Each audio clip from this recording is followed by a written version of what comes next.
اب روزے اگر کوئی نہ رکھے، زندگی بھر نہ رکھے، تو وہ کافر تو نہیں، لیکن اگر اس کی فرضیت کا انکار کر دے تو کافر ہو جائے گا۔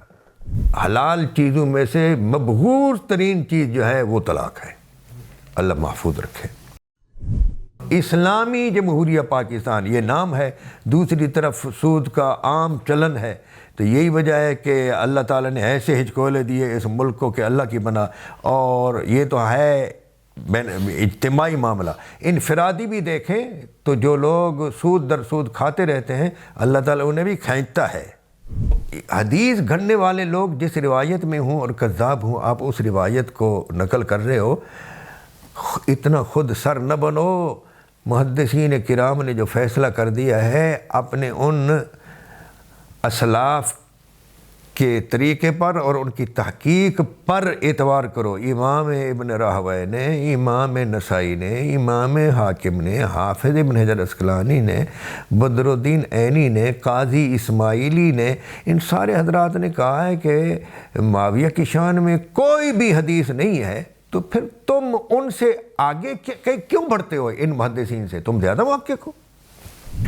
دعا کیجئے اس آیت کی روشنی میں کہ اللہ تبارک و تعالی اہلیان پاکستان کو بھی انصاف پسند حکمران عطا فرمائے اور انصاف پسند لوگوں کا ساتھ دینے کی توفیق عطا فرمائے۔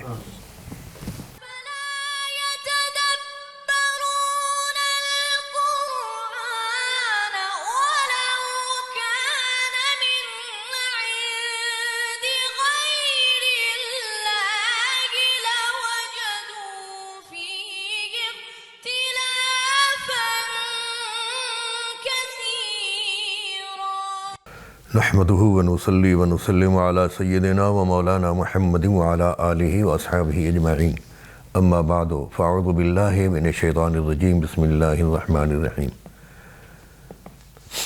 الحمدللہ آج ہم نے جو تراویح میں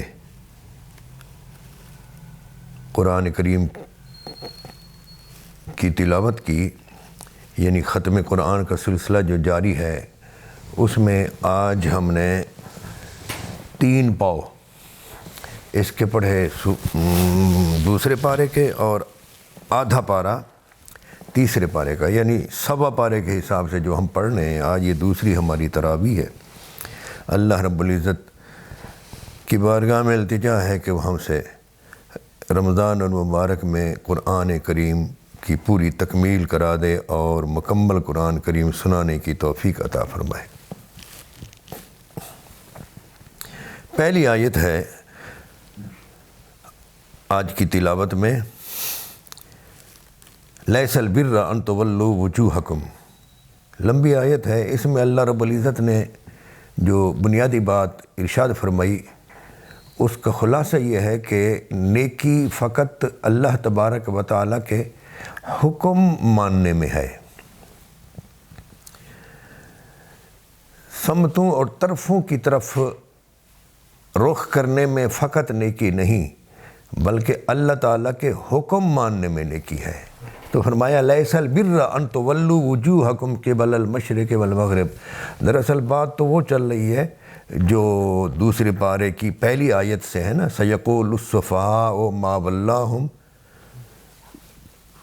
عن قبلتہم التی کانوا علیہا۔ تحویل قبلہ کا جو ذکر ہے نا، اس میں انہوں نے کہا جی پہلے یہ بیت المقدس کی طرف رخ کر کے نماز پڑھتے رہے، اب انہوں نے دوسری طرف رخ کر لیا، اب تو یہ بدل گئے، قبلہ چھوڑ دیا۔ تو اللہ تعالیٰ نے فرمایا کہ نیکی ہمارے حکم میں ہے، حکم کی تعمیل میں ہے، سمتوں میں نہیں۔ اور پھر کوئی اس سمت رخ کر لے، کوئی اس سمت رخ کر لے اور اس کو نیکی سمجھتا رہے، اس میں بھی نہ بھولے، بلکہ وَلَٰكِنَّ الْبِرَّ مَنْ آمَنَ بِاللَّهِ وَالْيَوْمِ الْآخِرِ، اللہ کو ماننا اور آخرت کو ماننا، اس میں نیکی ہے۔ اور آگے کیا ہے؟ ملائکہ کتابوں کا ذکر ہے۔ اور پھر عملی دنیا میں یہ ہے کہ اپنا مال خرچ کرے،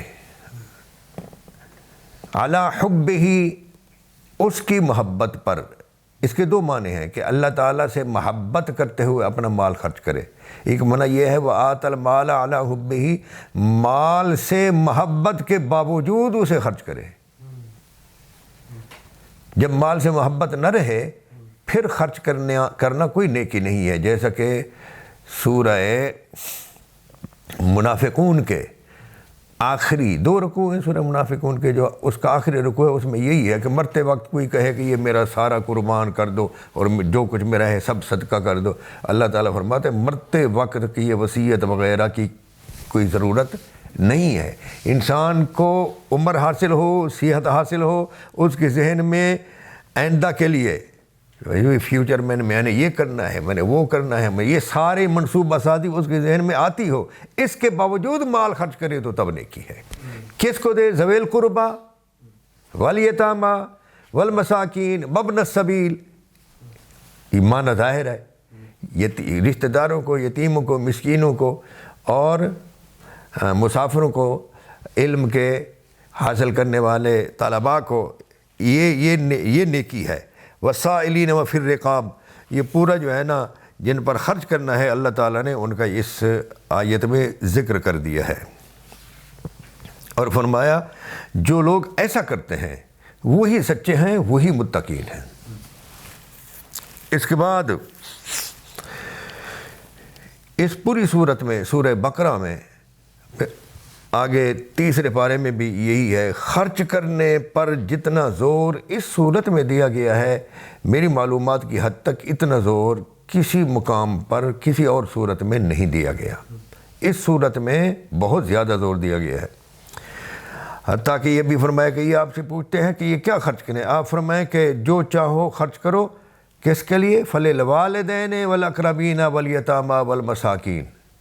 تو والدین کا ذکر پہلے ہے، پھر رشتہ داروں کا، پھر یتیموں کا. تو بعض بدبخت لوگ ایسے ہیں کہ وہ والدین پر خرچ کرتے نہیں ہیں جب والدین کو ضرورت ہوتی ہے، وہ ادھر ادھر مسکینوں کو اور یتیموں کو دیکھتے رہتے ہیں اور دور تک اپنی خیرات پہنچاتے رہتے ہیں. اسی طرح یہ بھی ہے یسألونک ماذا ینفقون، وہ پوچھتے ہیں کہ کیا خرچ کریں. آپ فرمائیں جو بچ جائے وہ خرچ کر دو. ضروریات، تمہاری ضروریات سے جو بچ جائے.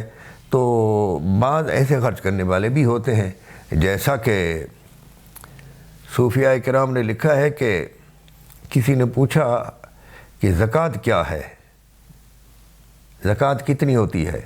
تو انہوں نے کہا ایک زکوٰۃ تو وہ ہے کہ 40واں حصہ دیا جائے. یہ علماء شریعت کی زکوٰۃ ہے اور کتاب و سنت میں اس کا ذکر ہے. اور ایک زکوٰۃ یہ ہے کہ جو کچھ ہے سب راہ یار میں لٹا دو، اور یہ صوفیاء کی ہے. تو انہوں نے کہا کہ یہ آپ نے کہاں سے لے لیا ہے، یہ صوفیاء کہاں سے لیتے ہیں؟ انہوں نے کہا حضرت سیدنا ابو بکر صدیق رضی اللہ تعالیٰ عنہ سے، کہ انہوں نے اپنا سارا کچھ خرچ کر دیا. بات تو ہے نا. اور آپ کو علم ہے کہ ہم نے یہ منتخب آیات کا اہتمام کر رکھا ہے، بالتفصیل نہیں. آج کی آیات میں جہاں روزوں کی فرضیت کا ذکر آیا اور ان الفاظ میں کتب علیکم الصیام کما کتب علی الذین من قبلکم لعلکم تتقون، کہ تم پر روزے فرض کیے گئے جیسا کہ تم سے پہلے لوگوں پر فرض کیے گئے تھے. اور فرضیت کا مقصد کیا ہے؟ تاکہ تمہیں تقوی حاصل ہو. اور تقوی کیا ہوتا ہے؟ دل میں اللہ رب العزت کے احکام کی اور اس کے شاعر کی تعظیم پیدا ہو جائے، یہ تقوی ہے. یہ بھی قرآن کریم میں مذکور ہے سورہ حج میں کہ متقی شخص وہ ہے جس کے دل میں اللہ تعالیٰ کے فرامین مقدسہ کی تعظیم ہو، سر تسلیم خم کر لے، وہ متقی ہے. تو جس طرح روزے کی فرضیت کا ذکر کس سے کیا گیا؟ لفظ کتب علیکم الصیام. اسی طرح ایک اور چیز بھی فرض کی گئی ہے، اور وہ ہے کتب علیکم القصاص فی القتلی، الحر بالحر والعبد بالعبد والانثى بالانثى، کہ تم پر بدلہ لینا بھی، قصاص بھی فرض کیا گیا ہے. اب روزے جس طرح فرض کیے گئے قصاص بھی فرض ہے. اب روزے اگر کوئی نہ رکھے، زندگی بھر نہ رکھے، تو وہ کافر تو نہیں، لیکن اگر اس کی فرضیت کا انکار کر دے تو کافر ہو جائے گا. تو جس طرح روزے فرض ہیں اسی طرح قصاص بھی فرض ہے. لیکن بدقسمتی یہ ہے، بالخصوص ہم اپنے ملک کی بات کریں گے، ہمارے ملک میں قصاص بالکل متروک ہے اور قصاص کا عملی طور پر انکار کر دیا گیا ہے. بعض ایسے ظالم لوگ، ظالم حکمران ہم پر مسلط ہیں کہ وہ خود قتل کرتے ہیں اور ایف آئی آر بھی نہیں ہونے دیتے، اور خود ہی وہ جج ہیں، خود ہی وہ عدالت ہیں. سپریم کورٹ بھی وہی ہیں، قاتل بھی وہی ہے، سپریم کورٹ کے مالک بھی وہی ہیں، اسمبلیاں بھی وہی خود بناتے ہیں. اللہ تعالیٰ ایسے ظالموں سے اور عملی طور پر کافروں سے مسلمانوں کو اور اہلیان پاکستان کو نجات عطا فرمائے.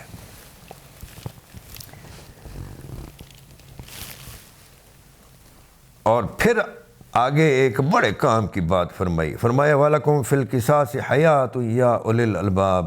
اے اعلیٰ ذہن کے لوگوں، تمہارے لیے قصاص میں بدلہ لینے میں زندگی ہے.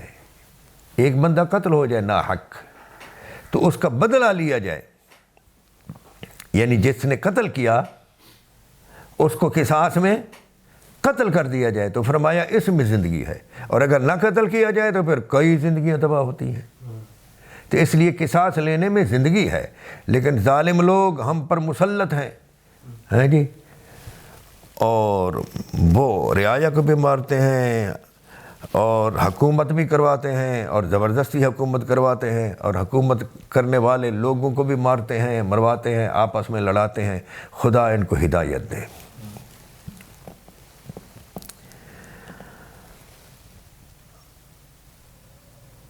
اور یہ مایوس لوگوں کے لیے بڑی خوشخبری ہے کہ اللہ رب العزت نے فرمایا اے محبوب میرے بندے جب آپ سے میرے متعلق پوچھیں، اس کا مطلب یہ ہے کہ جس سے پوچھا جائے وہ بندوں، وہ مخلوق اور خالق کے درمیان ایک واسطہ ہے. ان سے آ کر پوچھتے ہیں رب کے بارے میں آپ بتلائیں. جب لوگ آپ سے میرے بارے میں پوچھیں تو آپ بتلائیں کہ میں قریب ہوں ہر ایک کے، اور پکارنے والے کی مجھے پکارے، جو مجھ سے دعا مانگے تو میں اس کی دعا قبول کرتا ہوں جب بھی وہ دعا مانگے. یہ بڑی خوشخبری ہے. اور مخلوق کو چاہیے، بندے کو چاہیے کہ وہ اپنے معبود، عبد کو چاہیے کہ وہ اپنے معبود کو پکارے، اپنے معبود سے دعا کرے. بلکہ میں تو عرض کروں گا کہ فقط دعا ہی نہیں کرنی چاہیے اللہ تعالیٰ سے، فقط پتہ ہے دعا کیا ہوتی ہے؟ کہ آپ اپنی ضروریات جو ہیں نا وہ ذہن میں یاد کر لیں اور زبان سے انہیں ادا کرنا شروع کر دیں. یا اللہ بیٹے دے دے، بیٹیاں دے دے، یا اللہ مال دے دے، یا اللہ گاڑی دے دے، یا اللہ حج کروا دے، یا اللہ مجھے میرا باغ لگا دے، مجھے فلاں کر دے. یہ لسٹ آپ پیش کریں اور مانگتے جائیں. یہ کیا ہے؟ دعا. دعا ہی نہیں کرنی چاہیے بلکہ مناجات کرنی چاہیے. اور مناجات یہ ہے کہ بندہ عرض کرے بارگاہ الہی میں، یا اللہ مجھے عطا کر دے، یا اللہ مجھے بخش دے، یا اللہ مجھے صحت دے دے، یا اللہ مجھے رزق دے دے. صرف یہ تو لسٹ ہوگی نا وہی دعا والی. ساتھ یہ کرے کہ تو مجھے یہ فلاں چیز ضرور دے دے، تو مجھے اپنے عذاب سے بچا لے، تو مجھے صحت دے دے.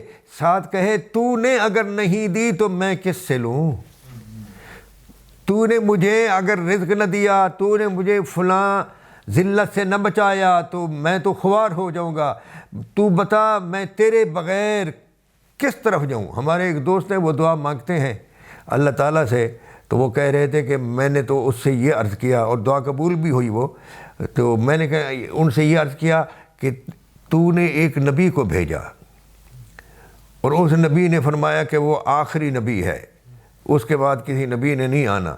اس نبی نے آ کر مکہ میں 360 بت جو تیرے کعبہ کے ارد گرد رکھے ہوئے تھے اور کعبہ کے اندر بھی تھے، ان 360 بتوں سے اس نے ہمیں آزاد کرایا، اور 360 بتوں کو چھڑوا کر ہم سے تیری طرف کھڑا کر دیا۔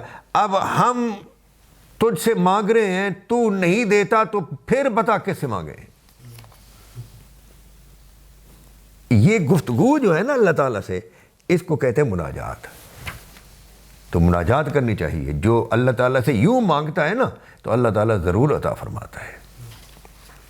جیسا کہ وہ کہا گیا نا وَلَوْ أَنَّهُمْ إِذْ ظَلَمُوا أَنفُسَهُمْ جَاءُوكَ، ہم وہاں جب پہنچیں گے تو بات کریں گے کہ تم آؤ اور کہو کہ تو نے ایک نبی بھیجا تھا اور تو نے اس پر ایک کتاب نازل کی تھی اور اس کتاب میں یہ ہے، اور تو نے کہا بھی یہ مانگو تو ہم آ گئے ہیں۔ تو یہ کیا ہے؟ یہ گفتگو جو ہے یہ مناجات ہے۔ ایک آیت ہے آج جو پڑھی گئی، اس کی طرف بھی متوجہ کرانا چاہوں گا۔ نساؤکم حرث لکم فأتوا حرثکم، یہ شروع ہوتی ہے آیت غالباً احلت لکم الصیام، احلت لکم لیلۃ الصیام الرفث الی نسائکم ہن لباس لکم، اس طرح کچھ آیت ہے۔ دیکھیں تراویح میں جب ہم پڑھتے ہیں تو فوارے کی طرح قرآن نکلتا رہتا ہے، اور اب جو ہے نا سوچتے ہیں تو آگے پیچھے سے بھولنے لگ جاتا ہے۔ یہ ایک اعجاز ہے قرآن کریم کا کہ حافظ جب پڑھنے کے لیے کھڑا ہوتا ہے قیام میں تو اس وقت اللہ تعالیٰ زبان پر جاری فرما دیتا ہے۔ سبحان اللہ۔ ہاں، احل لکم لیلۃ الصیام الرفث الی نسائکم ہن لباس لکم وانتم لباس لہن، کہ روزوں کی راتوں میں بھی اللہ تعالیٰ نے اب تمہارے لیے بیویوں کے قریب جانا جائز کر دیا۔ پہلے منع تھا جی، پہلے کیا تھا؟ جب روزے کا مہینہ ہو یا روزے کا ایام ہو تو دن میں روزہ، رات کو تم اپنی بیوی کے قریب بھی نہیں جا سکتے، بعد میں یہ جائز کر دیا گیا۔ اور فرمایا کہ نساءکم حرث لکم فأتوا حرثکم، تمہاری بیویاں تمہاری کھیتیاں ہیں تو تم اپنی کھیتیوں میں آؤ جیسے چاہو۔ ہاں، تو کھیتی کیا ہوتی ہے جی؟ زمین ہے نا جہاں پر فصل بیج ڈالا جائے اور وہاں سے فصل اگے، پودا اگے۔ تو آپ جو ہیں یہ بیج جس کھیتی کو تیار کیا جاتا ہے وہاں ڈالتے ہیں یا پک ڈنڈی پر ڈالتے ہیں؟ کھیتی میں جہاں سے بیج کے اگنے کی امید ہو، زمین کی جس جگہ میں بیج کو اگانے کی صلاحیت ہو، زمین کے جس ٹکڑے کو یہ صلاحیت حاصل ہو کہ وہ بیج کو پودا بنا دے، اگائے، زمین میں صلاحیت ہو، آپ کو امید ہو کہ یہاں سے پودا اگے گا، تو بیج وہاں ڈالا جاتا ہے نا۔ ادھر ادھر جو پک ڈنڈی ہے، راستے جو ہوتے ہیں نا کھیت میں آدمی جس پر چلتا ہے، ہاں، اس کو بننا بھی بولتے ہیں، پک ڈنڈی بولتے ہیں، تو وہاں تو کوئی نہیں ڈالتا نا۔ تو اس لیے فرمایا کہ کھیتی تو ہیں لیکن بیج ڈالنا وہاں ہے جہاں سے کچھ اگے۔ غلط جگہ پر، یہ سوشل میڈیا پر چلتا ہے جی یہ سوال، علماء سے بھی چلتا ہے، اس لیے میں اس کو واضح کر رہا ہوں کہ غلط جگہ پر بیج نہیں ڈالنا ہے، اس کی اجازت نہیں ہے، بلکہ ایک مقام پر ہے کہ لعنت کرتا ہے اللہ تعالیٰ اس شخص کو جو عورتوں کو پیچھے سے آئے۔ اللہ تعالیٰ محفوظ رکھے اور حیوانیت سے محفوظ رکھے۔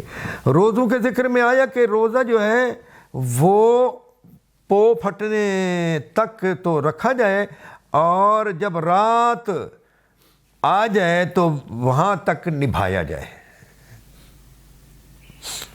یعنی سحری جو ہے وہ تو صبح صادق تک کھائی جائے، اور سحری کے بعد پھر روزہ شروع ہو جاتا ہے۔ تو روزے کی افطار کا وقت کون سا ہے؟ جب رات آ جائے۔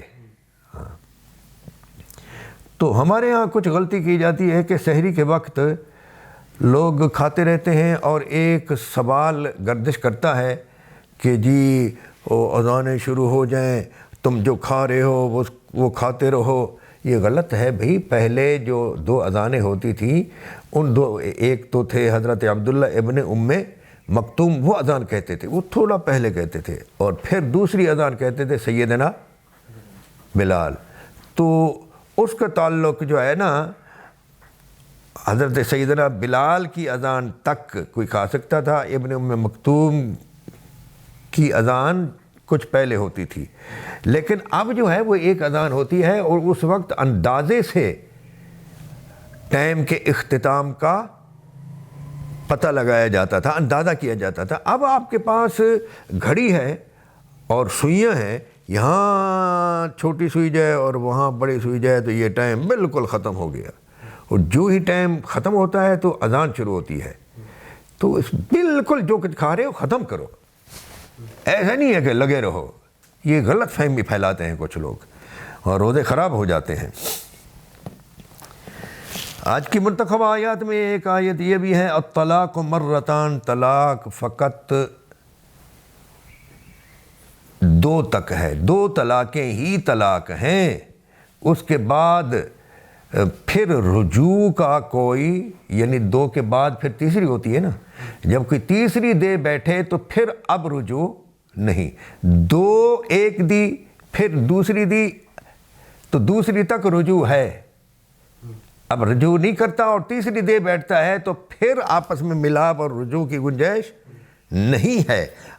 تو طلاق دینے کا جو سنت طریقہ ہے، سنت طریقہ سے یہ مراد نہیں ہے کہ جو حضور نے دی، حضور نے تو نہیں دی کسی کو طلاق، ہاں، لیکن حکم جو ہوا ہے وہ یہ ہے کہ پہلے 1-2، اس کو سنت قولی کہا جاتا ہے، ہاں، پھر 1 مہینے تک، یعنی ایک جو عورت پاک ہوتی ہے، ایام آتے ہیں، وہ ایام گزر جائیں، پاکی کے ایام گزر جائیں، ہاں جی، تو یہ ایک پاکی وغیرہ کے ایام گزر جائیں تو پھر ایک اور طلاق دو، یہ 2 مہینے لگ جاتے ہیں۔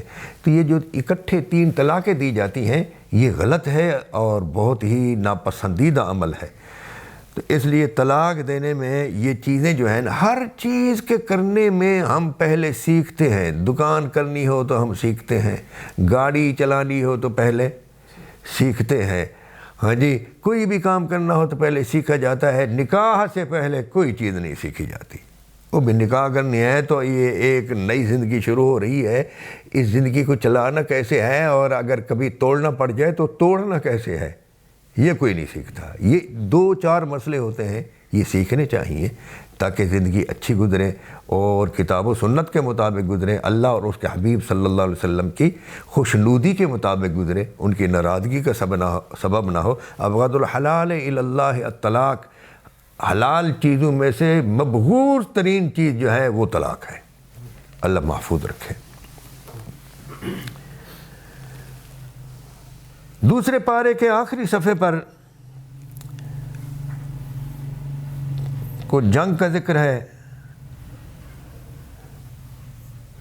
حضرت طالوت کو بادشاہ بنایا گیا، حضرت داؤد علیہ السلام جو ہیں ان کی بادشاہت بنانے میں، انہیں حاکم بنانے میں ان کا کردار تھا، اور پھر لڑائیاں لڑیں جالوت کے ساتھ۔ تو اس میں اللہ تعالیٰ نے فرمایا بہت مرتبہ ایسا ہوتا ہے کہ قلیل لوگ جو ہیں وہ کثیر لوگوں پر غالب آ جاتے ہیں، بشرطے کہ وہ قلیل لوگ ثابت قدم رہنے والے ہوں۔ اگر ثابت قدمی نہ دکھائیں تو پھر کثیر بھی جو ہے نا مغلوب ہو جاتے ہیں، کثیر بھی ہار جاتے ہیں۔ ساتھ یہ فرمایا کہ اللہ تعالیٰ نے فرمایا کہ اللہ کی یہ سنت ہے کہ وہ کچھ لوگوں کو، کچھ ظالم، سرکش، باغی اور بفرے ہوئے لوگوں کو دوسرے لوگوں کے ذریعے دفع کرتا رہتا ہے۔ اقتدار والے لوگ جب وحشی بن جائیں، جیسا کہ فرعون، نمرود، ہے جی، اور کسی بھی مسلم غیر مسلم علاقوں میں لوگ جب اپنی طاقت کا توازن کھو بیٹھیں اور لوگوں پر ظلم کرنے لگیں، تو اللہ تعالیٰ ایسا نہیں کرتا کہ ان پر آسمان کو گرا دیتا ہے، پہاڑ کو اٹھا کر ان پر پھینک دیتا ہے یا زمین کو اوپر نیچے کر کے ان ظالموں کو ختم کر دیتا ہے، ایسا نہیں کرتا اللہ تعالیٰ۔ اللہ تعالیٰ ولولا فضل اللہ الناس بعضهم ببعض لفسدت الارض، دوسرے لوگوں کے ذریعے جو عدل پسند ہوتے ہیں، جو انصاف قائم کرنا چاہتے ہیں معاشرے میں اور ظلم کو مٹانا چاہتے ہیں، ایسے لوگوں کو اللہ تعالیٰ کھڑا کرتا ہے، انہیں شعور عطا فرماتا ہے، وہ اس شعور کے ساتھ کھڑے ہو کر ظالموں کے سامنے ڈٹ جاتے ہیں، تگ و دو کرتے ہیں، محنت کرتے ہیں، ایک عرصہ تک اسی تگ و دو میں ایک عرصہ تک وہ لگے رہتے ہیں، حتیٰ کہ ایک وقت آ پہنچتا ہے کہ ظالم کیفر کردار کو پہنچ جاتا ہے، اور یہ مظلوم لوگ جو ہیں اللہ تعالیٰ انہیں طاقت عطا فرما کر ان کو اقتدار دے دیتا ہے، جیسا کہ سورۃ القصص میں آپ آگے جا کر 20ویں پارے میں سنیں گے کہ کیسے اللہ تعالیٰ کمزوروں کو اٹھاتا ہے اور شاہزوروں کو گراتا ہے۔ دعا کیجئے اس آیت کی روشنی میں کہ اللہ تبارک و تعالیٰ اہلیان پاکستان کو بھی انصاف پسند حکمران عطا فرمائے اور انصاف پسند لوگوں کا ساتھ دینے کی توفیق عطا فرمائے۔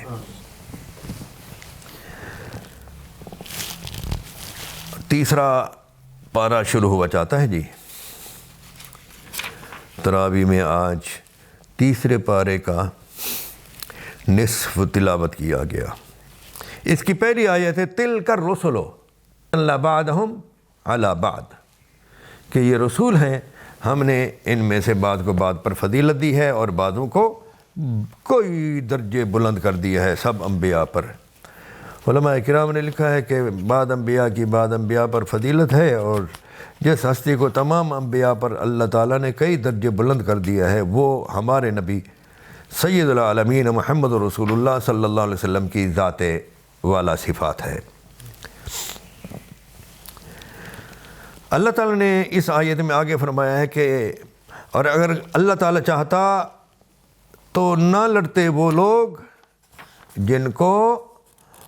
جو ان رسولوں کے بعد ہیں اور جن کے پاس ہماری آیات بینات آئی تھیں۔ انبیاء کے بعد جن لوگوں کے پاس ہماری آیات آئی تھیں، اللہ تعالیٰ چاہتا تو وہ آپ نہ لڑتے انبیاء کے بعد، لیکن انہوں نے اختلاف کیا، ان میں سے کوئی ایمان پر ثابت رہا اور ان میں سے کچھ کافر ہو گئے، اور اگر اللہ تعالیٰ چاہتا تو وہ نہ لڑتے جھگڑتے، لیکن اللہ تعالیٰ کرتا ہے جو چاہتا ہے، ولیکن اللہ یفعل ما یرید۔ اس کا مطلب یہ ہے کہ اللہ تعالیٰ نے اختیار بھی بندے کو دیا ہے، اور اس کو مرضی بھی دی ہے، عقل بھی دی ہے، اور اپنے دلائل بھی بھیجے ہیں۔ اب اگر بندہ عقل استعمال کرے تو ناجائز نہ لڑے، لیکن کچھ لوگ ناجائز بھی لڑتے ہیں، تو عقل کے باوجود، شعور کے باوجود، کتاب و سنت کی روشنی کے عطا ہو جانے کے باوجود ناجائز جو لڑتا ہے اسے حساب دینا ہوگا۔ یہاں پر امام جلال الدین سیوطی رحمۃ اللہ تعالی علیہ کی تفسیر الدر المنصور، اس میں انہوں نے امام سیوطی نے ایک روایت نقل کی ہے، اور آج کل کچھ لوگ اس روایت کو بیان کر رہے ہیں۔ سوشل میڈیا پر بھی میں نے بعض مولانا لوگوں کو یہ روایت جو ہے بیان کرتے ہوئے سنا، اور اچھل کر وہ کہہ رہے تھے جی یہ تو بس اللہ تعالیٰ کی ان پر رضا ہے، اللہ تعالیٰ نے ان کو معاف کر دیا۔ میں آپ کو وہ پوری روایت سناتا ہوں، اور ساتھ یہ بھی بتاتا ہوں کہ وہ روایت جھوٹی ہے، من گھڑت ہے، باطل ہے۔ ہمارے مولانا لوگوں کو چاہیے کہ وہ ایسا نہ کریں، جھوٹ نہ بیان کیا کریں۔ روایت یہ ہے، اور امام سیوطی نے بھی کسی حد تک اپنی ذمہ داری نبھائی ہے۔ انہوں نے الدر المنصور میں یہ اہتمام تو نہیں کیا کہ وہ حدیث کی صحت بیان کریں یا حدیث کا ضعیف ہونا یا موضوع ہونا بیان کریں، یہ اہتمام تو پورا انہوں نے نہیں کیا۔ یعنی ہر روایت کی تنقیح، یعنی صفائی اور ستھرائی انہوں نے نہیں کی، تاہم انہوں نے ادراج کیا ہے روایات کا، تاہم انہوں نے یہاں پھر بھی اپنی ذمہ داری نبھائی ہے. وہ فرماتے ہیں وَأَخْرَجَ ابن عساکر بِسَنَدٍ وَاهٍ، موضوع روایت سے، واہی روایت سے، کمزور ترین روایت سے، سند سے ابن عساکر نے روایت کیا ابن عباس سے اس بات کو کہ وہ فرماتے ہیں ہم نبی کریم صلی اللہ علیہ وآلہ وسلم کی بارگاہ میں بیٹھے ہوئے تھے، وَعِنْدَهُ ابو بکر وعمر وعثمان ومعاویہ، اور آپ کے ساتھ نبی کریم صلی اللہ علیہ وسلم کی مجلس میں حضرت ابو بکر تھے، حضرت عمر تھے اور حضرت عثمان تھے رضی اللہ تعالی عنہم، اور معاویہ تھا. اذ اقبل علی، کہ اچانک حضرت علی نمودار ہوئے، تشریف لائے. فقال النبی صلی اللہ علیہ وسلم لمعاویہ اتحب علیٰ، تو نبی کریم صلی اللہ علیہ وآلہ وسلم نے معاویہ کو فرمایا کیا تو علی کو محبوب رکھتا ہے؟ قال نعم، جی ہاں. تو فرمایا تمہارے درمیان ان قریب ایک معاملہ ہوگا، ایک جھگڑا ہوگا. تو معاویہ نے کہا پھر اس جھگڑے کے بعد کیا ہوگا یا رسول اللہ؟ تو نبی کریم صلی اللہ علیہ وسلم نے ارشاد فرمایا اللہ تعالیٰ کی معافی ہوگی اور اللہ تعالیٰ کی رضا حاصل ہوگی. اس کے بعد یہ ہوگا، یعنی تمہاری ایک لڑائی ہوگی، اس کے بعد پھر معافی ہوگی، پھر رضا ہوگی. تو معاویہ نے کہا رضینا بقضاء اللہ و رضوانہ، ہم اللہ تعالیٰ کے فیصلے اور اس کی رضا پر راضی ہیں.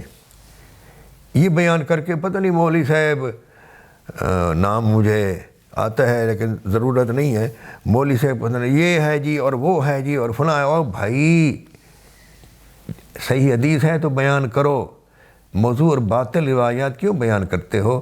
امام سیوطی نے خود فرما دیا بسند واحد، اور پھر انہوں نے یہ بھی کہا کہ اس کو نقل کس نے کیا ہے؟ تو ابن عساکر نے نقل کیا ہے. تو ابن عساکر کی آپ تاریخ دمشق میں جائیں تو تاریخ دمشق میں انہوں نے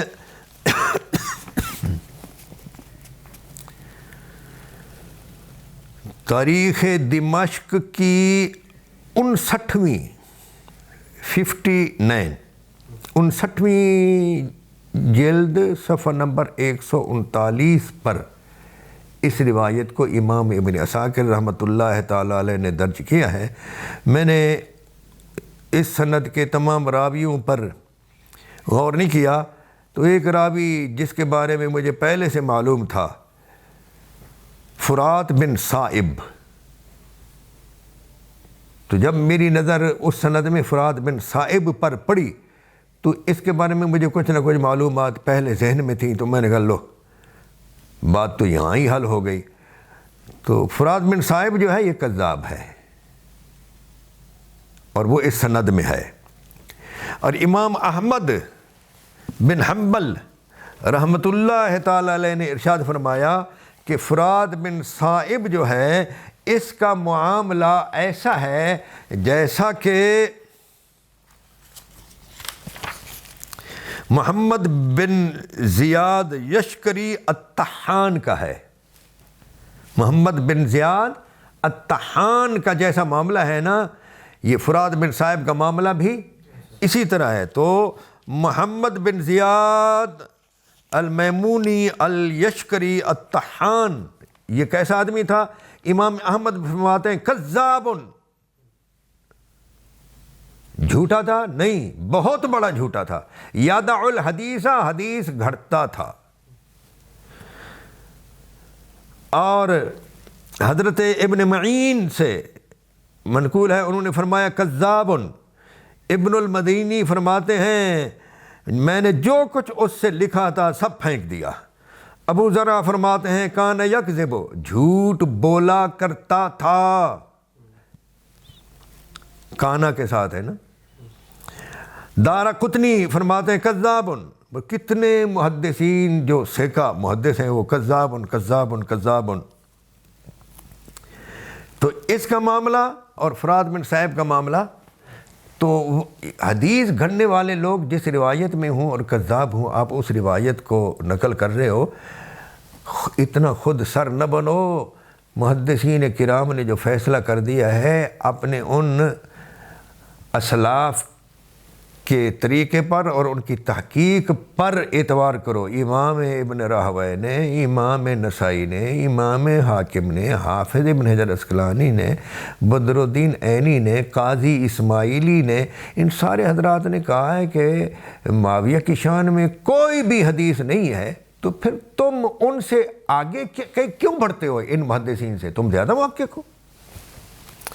آیت الکرسی آئی ہے اسی اس کے بعد ایک آدھ آیت کے بعد تیسرے پارے کے پہلے صفحہ پر۔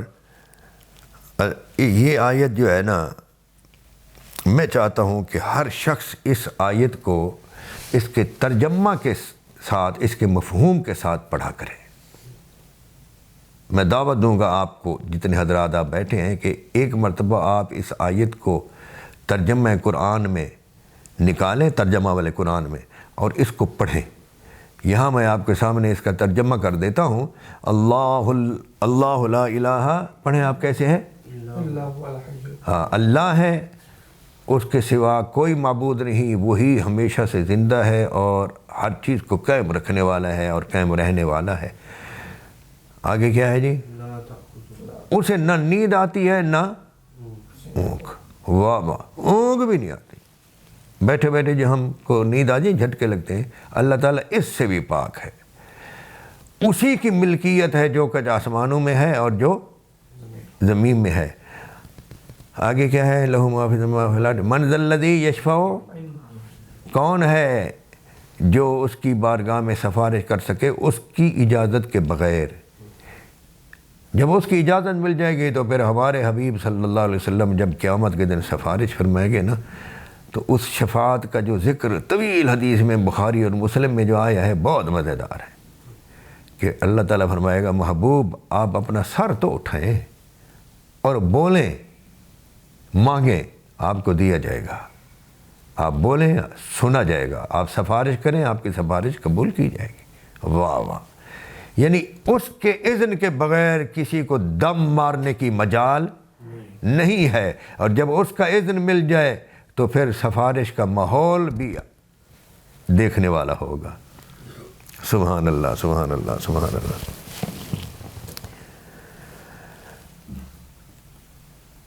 یعلم ما بین ایدیہم وما خلفہم، وہ جانتا ہے جو سامنے ہے اور جو پیچھے ہے، اور لوگ اس کے علم کا احاطہ نہیں کر سکتے ما سوا اس کے جو وہ چاہے۔ اس کی کرسی زمین و آسمانوں سے وسیع ہے، ولا یعودہ حفظہما، اور زمین و آسمان کی حفاظت جو ہے وہ اسے تھکاتی نہیں ہے۔ ہم تو تھک جاتے ہیں نا، ہم ایک رات کسی گھر کی حفاظت کے لیے کھڑے ہو جائیں تو کتنا تھک جاتے ہیں، اور پھر جو شخص دیانتداری سے پوری رات کسی چیز کی حفاظت کرے تو پھر اس کو آنے والا جو دن ہے اس میں سونا ہوتا ہے۔ اللہ تعالیٰ فرماتا ہے میں ازل سے زمین و آسمان کو قائم رکھے ہوئے ہوں، اور جو کچھ زمین و آسمان میں ہے ہر چیز کی حفاظت کی ذمہ داری کیا؟ ہر چیز کی حفاظت میں خود کرتا ہوں، اس کی وہ اپنے کرم سے کرتا ہے، اور فرماتا ہے کہ اس کے باوجود میں تھکتا نہیں ہوں، مجھے زمین و آسمان کی حفاظت کرنا تھکاتا نہیں۔ وَهُوَ الْعَلِيُّ الْعَظِيمُ، وہ بلند ہے، عظمت والا ہے۔ تو اس آیت کو جو پڑھے نا، تو وہ یہ آیت اس کی حفاظت کرتی ہے۔ ہاں، جو شخص اس آیت کو پڑھے وہ بلاؤں سے، آفات سے، مصیبتوں سے، شر سے محفوظ ہو جاتا ہے، بلکہ وہ قیامت کے دن عذاب سے بھی محفوظ ہو جاتا ہے۔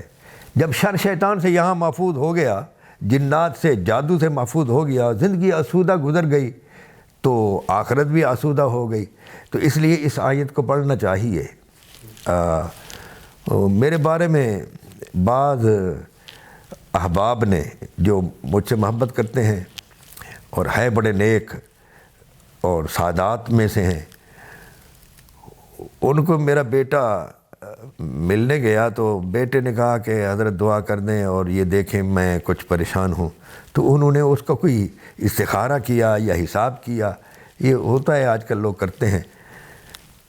تو انہوں نے کہا کہ ابا جی کا بھی کریں، تو وہ کہتے ہیں کہ میں نے آپ کے ابا جی کو جانچنے کا اور پرکھنے کی بڑی کوشش کی اپنے عمل کے لحاظ سے، تو وہ تو کسی حساب میں بھی نہیں آ رہے، ان پر کوئی حصار ہے، ان پر کوئی حفاظت کا ایک کوٹ ہے۔ اور پھر وہ غور کرتے رہے تو کہنے لگے کہ وہ آیت الکرسی کے عامل لگتے ہیں۔ پھر انہوں نے کچھ ہفتے بعد مجھ سے فون پر رابطہ کیا کہ آپ نے کوئی آیت الکرسی کا چلہ کیا ہے یا کوئی عمل کیا ہے؟ میں نے کہا چلہ باللہ میں نے کسی بھی چیز کا کبھی نہیں کیا، تو عمل کیا ہے۔ میں نے کہا جی جو چیز حدیث میں آ جائے، جس چیز کی فضیلت، میں اس کو، سب کو نہیں، ان میں سے جس چیز کو چاہتا ہوں ہو حدیث میں اس کی فضیلت، لوگ بتلائیں تو نہیں۔ میں جب تک خود حدیث میں تحقیق نہیں کرتا تو کسی عمل کو نہ پڑھتا ہوں نہ کرتا ہوں۔ تو میں نے کہا پھر حدیث میں جو کچھ آتا ہے سب کچھ کو تو انسان نہیں پڑھ سکتا، لیکن اگر کبھی پڑھتا ہوں تو میں حدیث میں آئی ہوئی چیز کی فضیلت تحقیق سے ہو تو اس کو پڑھتا ہوں۔ تو آیت الکرسی کو میں فرضوں کے بعد پڑھتا ہوں، اس کی کوئی تعداد میں نے کبھی نہیں پڑھی۔ البتہ ایک مولانا تھے، وہ اس کے عامل تھے، حضرت مولانا مرید حسین رحمۃ اللہ تعالی علیہ، وہ آیت الکرسی پڑھتے تھے تو مجھ پر بھی دم کرتے تھے، اور تھے وہ اس کے عامل، بہت بڑے عامل تھے۔ تو ہو سکتا ہے میں نے کہا ان کا اثر ہو، میں نے تو کوئی تعداد مقرر نہیں کی۔ تو کہنے لگے بہرحال آیت الکرسی جو ہے نا آپ پر ایک سائبان کی طرح ہر وقت موجود ہے۔ یہ واقعہ کیوں سنایا کہ آپ یاری لگائیں اس آیت کے ساتھ تو آپ کو بھی اللہ تعالیٰ اپنی حفاظت میں لے لے گا اور آپ اس آیت کے سایہ میں آ جائیں گے۔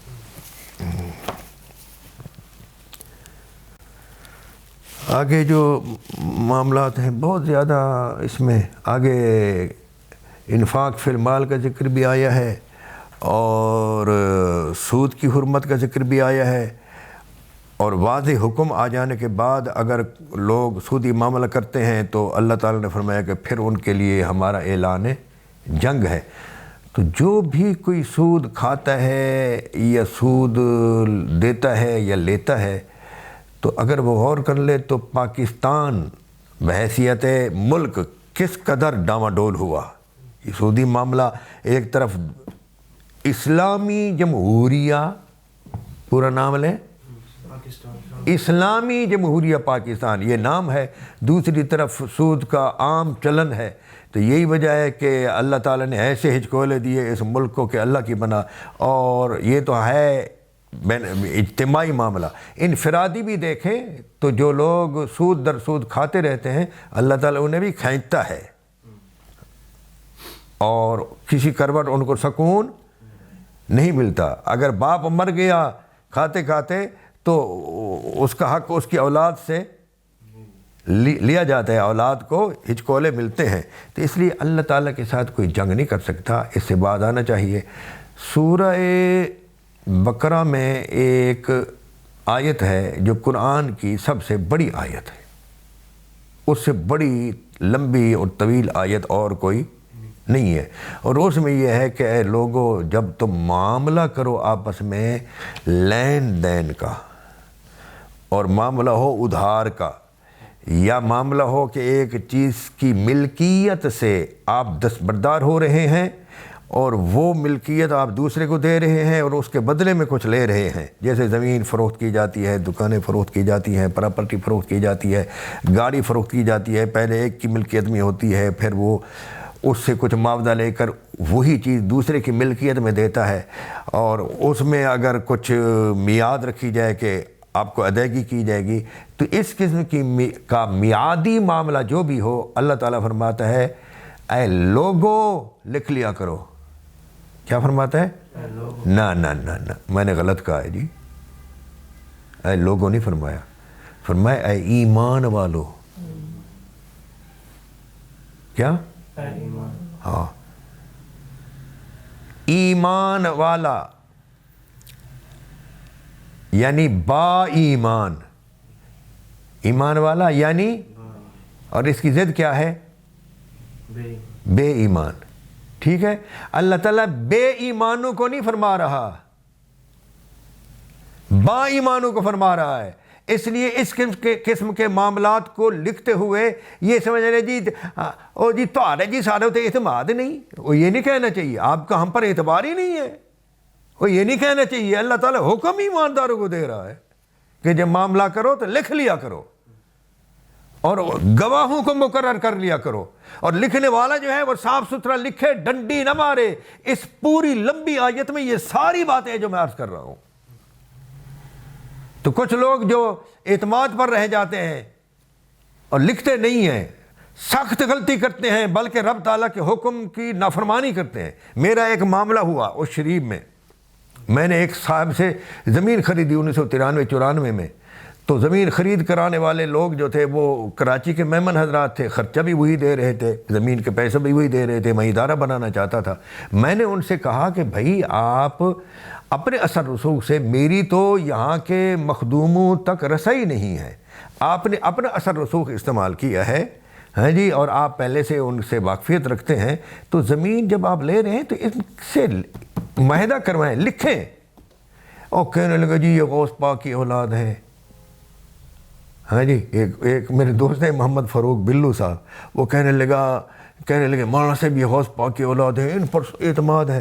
لیکن وہی ہوا کہ وہ جو مخدوم صاحب تھے جن سے میں نے زمین کا یہ معاملہ کیا تھا، ان کا نام ہے سید سمیع الحسن گیلانی، وہ مکر گئے جی، دیتے ہیں جی، آج دیتے ہیں جی، کل دیتے ہیں، نہ زمین دیتے ہیں نہ پیسے دیتے ہیں۔ تو یہ لکھنا چاہیے بھائی، ایمانداروں کو حکم ہے، ایسی غلطی یعنی میں نے یہ واقعہ اس لیے بیان کیا کہ یہ مجھے اپنا تجربہ ہوا ہے۔ اور آیت ہے یا ایھا الذین آمنوا اذا، یا ایھا الذین آمنوا اذا تداینتم بدین، لکھ لیا کرو الی اجل مسمى، جب کوئی معاملہ وقت مقررہ تک کے لیے، مقررہ میعاد کے لیے جب کوئی معاملہ کرو اس کو لکھ لیا کرو۔ آخر میں اس سورۃ البقرہ کے اختتام پر دعا ہے، آپ اس دعا کو پڑھتے ہوئے اختتام کی طرف آتے ہیں۔ ربنا لا تؤاخذنا ان نسینا او اخطأنا ربنا ولا تحمل علينا اصرا كما حملته على الذين من قبلنا ربنا ولا تحملنا ما لا طاقة لنا به واعف عنا واغفر لنا وارحمنا انت مولانا فانصرنا على القوم الكافرين وصلى الله تعالى على حبيبه سيدنا ومولانا محمد وعلى آله وسلم۔